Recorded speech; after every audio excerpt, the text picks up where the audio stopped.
ओम नमो भगवते वासुदेवाय। ओम नमो भगवते वासुदेवाय। ओम नमो भगवते वासुदेवाय। नारायणं नमस्कृत्य नरं चैव नरोत्तमं देवीं सरस्वतीं व्यासं ततो जयमुदीरयेत्। नष्टप्रायेषु भद्रेषु नित्यं भागवत सेवया भगवतीरुत्तमश्लोके भक्तिर्भवति नैष्ठिके। कृष्णाय वासुदेवाय देवकीनन्दनाय च नन्दगोपकुमाराय गोविन्दाय नमो नमः। श्रीमद्भागवतम पहला स्कंद 13वां अध्याय और 23वां नंबर श्लोक, इसका परपोट हमको पढ़ना है। तो इसके श्लोक का तात्पर्य और ट्रांसलेशन इत्यादि श्रील प्रभुपाद ने लिखा है। श्रील प्रभुपाद की जय। तो ट्रांसलेशन में हमने देखा था कि विदुर जी धृतराष्ट्र को दुत्कार रहे हैं, कह रहे हैं कि तुम एक पराये व्यक्ति के घर में रह रहे हो और जैसे कुत्ते को जूठा रोटी फेंक देता है मालिक और वो रोज दुम हिलाते हुए वहाँ आके खाता है, उसी प्रकार तुम जूठा खा रहे हो। ये बहुत प्रिकिंग, ये ऐसा उदाहरण दिया है, ऐसा तुलना करके बताया है विदुर जी ने, जो किसी को बहुत जोर से लगेगी, उसके हृदय में जाके चुभ जाएगी। इतना कठोर बात बोला है विदुर जी ने। कठोर भी बोलना पड़ता है, यदि किसी को जगाना है, वो सो रहा है तो कठोर बोलना पड़ेगा। ये भी एक बहुत बड़ा सत्य है। विदुर जी तो बहुत स्मार्ट व्यक्ति थे, बहुत होशियार थे, बुद्धिमान थे, शास्त्रों के ज्ञाता थे, भगवान के भक्त थे। तो विदुर जी के मुख से ऐसी बात निकल रही है, कोई साधारण व्यक्ति के मुख से बात नहीं निकल रही, अरे इसको बोलने का तमीज़ नहीं है, ये बोल रहा है, ऐसा नहीं है।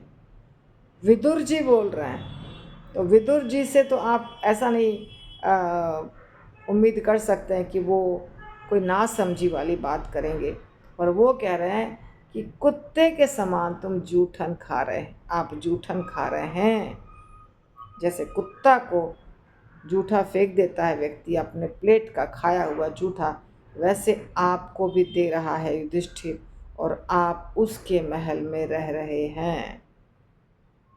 प्रभुपाद लिखते हैं, साधु को कभी भी सुखमय जीवन बिताने की इच्छा से राजाओं या धनियों की चापलूसी नहीं करनी चाहिए। बहुत इम्पोर्टेंट चीज़, बहुत इम्पोर्टेंट चीज़। क्योंकि विरक्त अगर आप हो चुके हैं, अभी आजकल बहुत सारे प्रवचन करता है जो बहुत भोग विलास वाला जीवन जीते हैं, और कहाँ से आता है वो सारा पैसा? उनके शिष्यों से आता है। तो ठीक है, देंगे शिष्य ही, और घर तो उसी से चलेगा, क्योंकि उनका और कुछ ज़्यादा कुछ इनकम नहीं होता है, वो नौकरी चाकरी नहीं करते हैं, वो ठीक है। परंतु फिर भी जिस शिष्य को डांटना है उसको डांटो, जिस शिष्य को शिक्षा देनी है उसको शिक्षा दो। अरे इसको बोलेंगे तो वो निकल जाएगा, वो चला जाएगा, इसीलिए इसको कुछ नहीं बोलना है, इसको तो वही बोलना है जो ये चाहता है। ये गलत है। ये बहुत अमीर व्यक्ति है, बहुत धनी है, ये राजा है, बहुत पावरफुल आदमी है, मेरा काउंसिली है, मेरा शिष्य है, इसको हम हर्ट नहीं कर सकते, बहुत नुकसान होगा, ऐसा नहीं चलेगा। ये गलत है। चाहे वो कुछ भी हो, उसको सत्य तो बोलना पड़ेगा। ये गुरु का कर्तव्य है, साधु का कर्तव्य है। तो साधु को चाहिए कि वह गृहस्थों को जीवन के कटु सत्य के बारे में बताए, जिससे वे इस भौतिक अस्तित्व के संकटपूर्ण अनिश्चित जीवन के विषय में सचेत हो सकें। लोग भी गुरु के पास जाते हैं तो ये नहीं बोलेंगे कि हम आध्यात्मिक उन्नति कैसे करें, सेवा कैसे करें भगवान की, ये सब नहीं पूछेंगे। हमारे बेटे को नौकरी हो जाए, हमारे बेटे का विवाह हो जाए, है ना, और मेरा बिजनेस में घाटा हो रहा है, क्या करूं महाराज, कैसे, ये सब प्रश्न नहीं है पूछने का। अगर आप आध्यात्मिक गुरु के पास जा रहे हैं तो आपके प्रश्न आध्यात्मिक होने चाहिए। इस जन्म मृत्यु के चक्र से कैसे बाहर निकलें, इस जंजाल से कैसे बाहर निकलें, इस दुनिया से कैसे बाहर निकलें, मोह माया से कैसे बाहर निकलें, आसक्ति कैसे टूटे, ऐसे प्रश्न होने चाहिए। और गुरु के भी ऐसे ही विचार होने चाहिए कि जो मेरे से जुड़ा हुआ है उस सब को यहाँ से निकाल करके भगवत धाम भेज दिया जाए। तो महाराज धृतराष्ट्र गृहस्थ जीवन के प्रति आसक्त वृद्ध पुरुष के जीते जागते उदाहरण है। वे वास्तव में दरिद्र हो चुके थे, फिर भी वे पांडवों के घर में सुखपूर्वक जीवन बिताना चाह रहे थे। तो महाराज धृतराष्ट्र को कभी कोई अच्छा नहीं बोल सकता है। धृतराष्ट्र का पुत्र खराब था, परंतु पिता खुद भी खराब थे। अगर ऐसा होता कि धृतराष्ट्र अच्छा है और पुत्र नालायक निकल गया, जैसे देखिए हिरण्यकश्यपु और हिरण्याक्ष। हिरण्यकश्यपु और हिरण्याक्ष बहुत बड़े असुर हुए, परंतु कोई भी व्यक्ति कश्यप मुनि को दोष नहीं देता है। कश्यप मुनि ने अदिति को कहा था कि इस समय में, ये संध्या समय जो है वो पूजा पाठ का समय है, इस समय पति पत्नी को संबंध नहीं बनाना चाहिए, क्योंकि गर्भ में असुर आ जाएंगे, खराब व्यक्ति आ जाएंगे गर्भ में, आत्मा। पर दिति माता जो थी वो बात नहीं मानी अपने पति की, तो दोनों असुर आ गए। शिक्षा दिया कश्यप मुनि ने, तो वो नहीं मानी, माता नहीं मानी, तो फिर असुर आ गए। तो कश्यप मुनि को कोई दोष नहीं देता है, कश्यप मुनि खराब है ऐसा नहीं बोलता। इसी प्रकार शुक्राचार्य भृगु मुनि के पुत्र हैं मुझे लगता है। तो शुक्राचार्य उठपटांग हरकत करते रहते हैं, असुरों के गुरु हैं, इसीलिए असुरों को का सपोर्ट करते हैं, जो भगवान की भक्ति नहीं करते हैं उनका सपोर्ट करते हैं। और भृगु मुनि को कोई नहीं कहता है कि वो कैसे पिता है, क्योंकि भृगु मुनि उनको वो सब शिक्षा नहीं देते हैं। भृगु मुनि अपना भृगु लोक में जाकर के, महर लोक में रहते हैं। भृगु मुनि महर लोक में जाकर के मस्त अपना तपस्या कर रहे हैं। तो इसीलिए धृतराष्ट्र ने गलती की है, इसीलिए धृतराष्ट्र को बुरा कहा जा रहा है। धृतराष्ट्र ने गलती की है। इवन भीष्म पितामह इतने अच्छे व्यक्ति थे, भक्त थे, पर वो जब चुप रहे, नमक खाया है हमने यहाँ का, हम इसको ही सपोर्ट करेंगे, जो यहाँ पे बैठेगा सिंहासन पर उसको ही सपोर्ट करेंगे, ये सब गलत बात है, ये सब नहीं। अधर्म को सपोर्ट करना भी अधर्म है। कोई प्राण जाए पर वचन न जाए, जो क्षत्रिय का होता है वो सही नहीं है। चाहे कितना भी किसी को वचन दिया हो, अगर मालूम पड़ गया कि ये आदमी गलत रास्ते पे चल रहा है, तोड़ दो वचन। कुछ वचन वगैरह इम्पोर्टेंट नहीं है। जो भगवान ने बताया है शास्त्र में उसका पालन करना है बस। उसके लिए किसी को भी छोड़ सकते हैं। बताया जाता है, शास्त्र में ही बताया जाता है कि बलि महाराज ने अपने गुरु को त्याग दिया, शुक्राचार्य को, क्योंकि शुक्राचार्य कह रहे थे बलि महाराज को, तुम ये विष्णु है, ये जो आया है वामन ये विष्णु है, तुम इसको संकल्प करके मत दो 3 पग भूमि, ये तुम्हारा सब छीन लेगा। बलि महाराज ने गुरु को ही छोड़ दिया। अगर ये विष्णु हैं तो छीन लेंगे तो छीन लेंगे, विष्णु है तो और क्या चाहिए। विष्णु भगवान खुद मेरे पास आए हैं मांगने के लिए, तो हमें और क्या सोचना है। तो उन्होंने गुरु को त्याग दिया। प्रहलाद ने भगवान के लिए पिता को त्याग दिया। गोपियों ने भगवान को प्राप्त करने के लिए घर द्वार पति बच्चे इनको त्याग दिया। तो भगवान को प्राप्त करने के लिए, भगवान की बात मानने के लिए, भगवान का आदेश जो है, शिक्षा जो है, उसका पालन करने के लिए आप सब कुछ त्याग सकते हैं। ये सबसे बड़ा धर्म है। और सबसे बड़ी भक्ति है। हाँ, तो ये धृतराष्ट्र जो थे वो तो दरिद्र हो चुके थे, उनके पास कुछ बचा नहीं था, परंतु फिर भी चाह रहे थे कि हम ऐश्वर्यमय जीवन जिए, इसीलिए पांडवों के घर में थे। इसमें भीमसेन का उल्लेख हुआ है क्योंकि भीमसेन ने 2 पुत्रों का वध किया था जो बहुत प्रिय थे धृतराष्ट्र को, दुर्योधन और दुशासन। ये दोनों पुत्र छल कपट एवं दुष्ट कार्यों के कारण उन्हें बहुत प्रिय थे। क्यों प्रिय थे? क्योंकि ये लोग दुष्ट थे और धृतराष्ट्र को वही चाहिए था। धृतराष्ट्र को ऐसा पुत्र चाहिए था जो युधिष्ठिर को हटा दे और खुद राजा बन जाए, क्योंकि उनके दिमाग में शुरू से राजगद्दी थी। धृतराष्ट्र के दिमाग में शुरू से ही थी कि राजगद्दी मुझे प्राप्त होना चाहिए, मुझे नहीं हुआ तो बेटे को होना चाहिए। हालांकि धृतराष्ट्र कुछ अपने शरीर से कुछ नहीं कर रहे थे, पर मन में वही था, इसके चलते वो मन से सब कुछ सपोर्ट करते रहे दुर्योधन को। मुंह से वो खराब नहीं बोल रहे थे, दुर्योधन बोल रहा था। मुंह से खराब दुर्योधन बोल रहा था, शरीर से गलत कार्य दुर्योधन कर रहा था, दुशासन कर रहा था। परंतु कहते हैं ना, इसका मास्टरमाइंड कोई और है, तो पीछे जो धृतराष्ट्र थे वो थे असल में सपोर्ट करने देने वाले इन लोगों को। ये बात है, इसीलिए बहुत प्रिय था। और यही दोनों प्रिय पुत्र को मार दिया किसने? भीम ने। तो अब क्यों रह रहे थे? अब धृतराष्ट्र पांडवों के घर में क्यों रह रहे थे? क्योंकि सभी अपमान सहकर भी वो सुखपूर्वक जीवन बिताना चाह रहे थे। अतः महात्मा विदुर को बड़ा आश्चर्य हुआ कि क्या है ये, क्या दुनिया है। बेटा जो इतना प्रिय होता है उसके वध करने वाले के घर में रहना। यह जीवित आशा सूचित करती है कि जीव शाश्वत है और वह अपने शारीरिक निवास स्थान को बदलना नहीं चाहता। अल्पज्ञ व्यक्ति यह नहीं जानता है कि उसे यह शरीर सीमित अवधि के लिए बंदी के रूप में बिताने हेतु मिला है और मनुष्य शरीर तो अनेकानेक जन्मांतरों के पश्चात मिलता है, जो भगवत धाम वापस जाने हेतु आत्म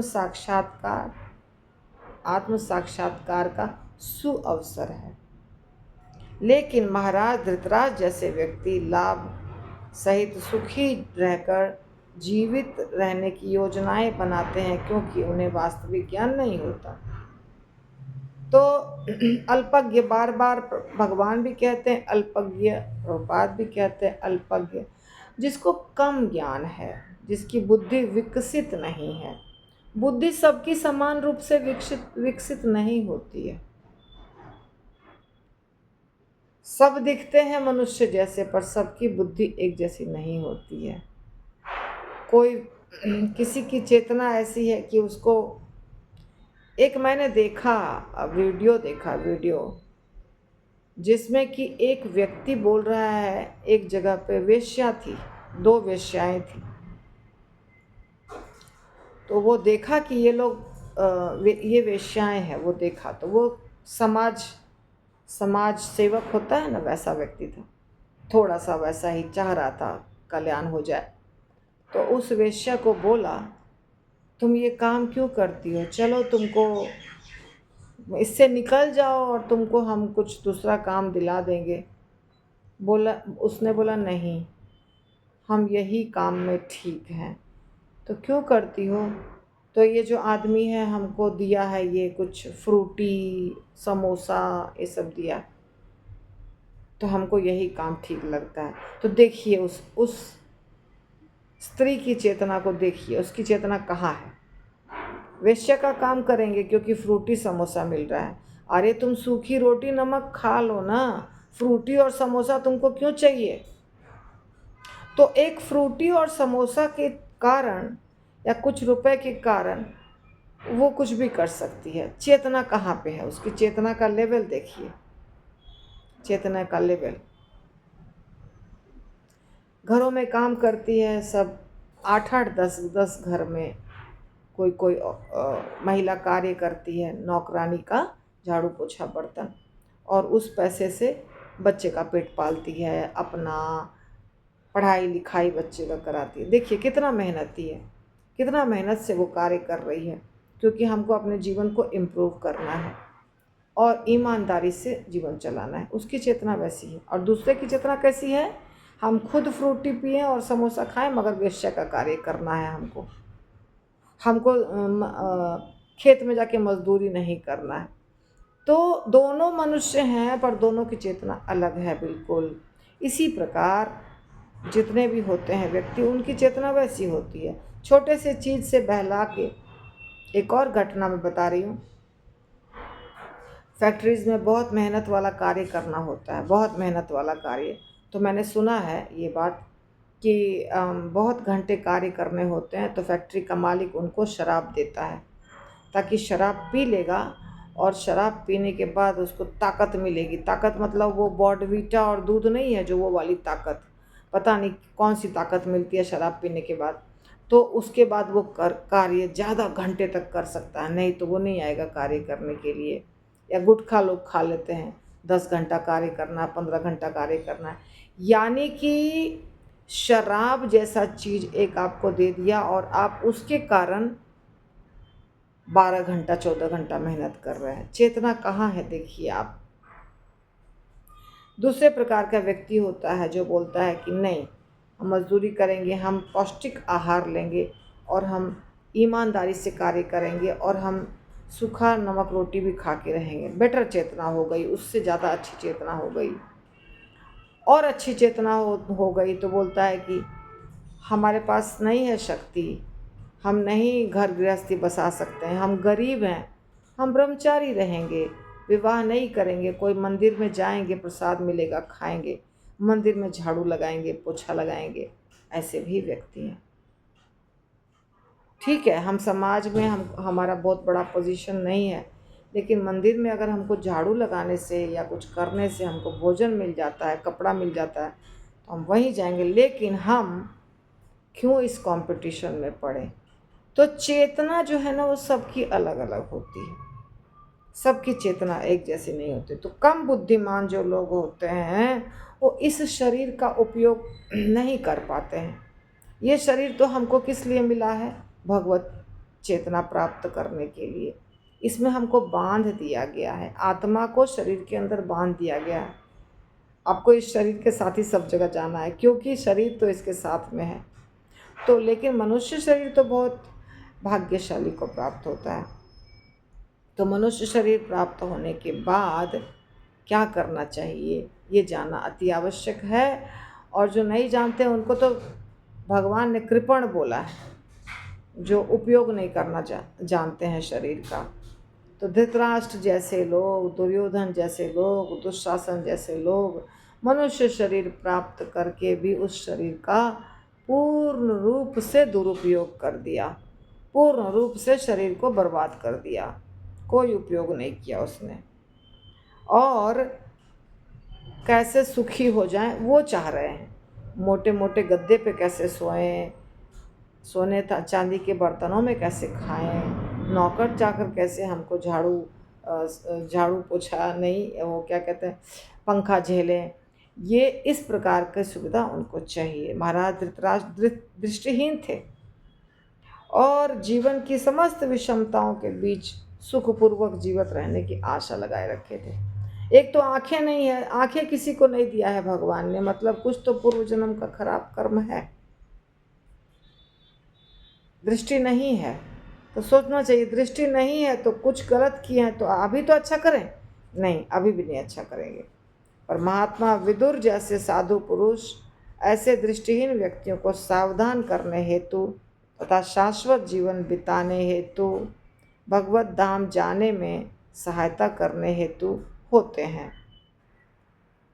एक बार वहाँ जाकर कोई इस दुख में संसार में वापस नहीं आना चाहता। अतएव हम सोच सकते हैं कि महात्मा विदुर जैसे महापुरुषों, साधु पुरुषों को कितना उत्तरदायित्वपूर्ण कार्य करने हेतु सौंपा जाता है। तो विदुर जी बहुत बड़ा कार्य किए। प्रीचर को बहुत कुछ करना पड़ता है। विदुर जी भक्त थे, तो समझते थे, दूरदर्शिता थी उनमें कि ये ऐसा कार्य कर रहे हैं, जीवन समाप्त हो जाएगा और एक दिन मृत्यु हो जाएगी, इनका कल्याण नहीं होगा।